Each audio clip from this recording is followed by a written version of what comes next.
Bakit importanteng tumatawa? Number one, scientific muna tayo. Pag tumatawa o nagiging masaya tayo, our own body, sarili nating katawan, produces happy hormones which is called endorphins. And endorphins, for your information, is a natural pain reliever. So pag masaya ang katawan mo, masaya ka, masaya utak mo, masaya ka, naggagawa ang katawan mo ng endorphins. Unti-unti nawawala yung pain.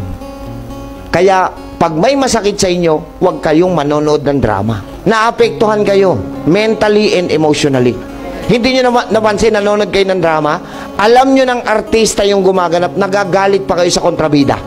Sinabi naman ng Panginoon, sabihin natin, Proverbs 17:22. Hoy, may sinabi ho kayo, narinig ko ang sabi nyo, laughter is the best.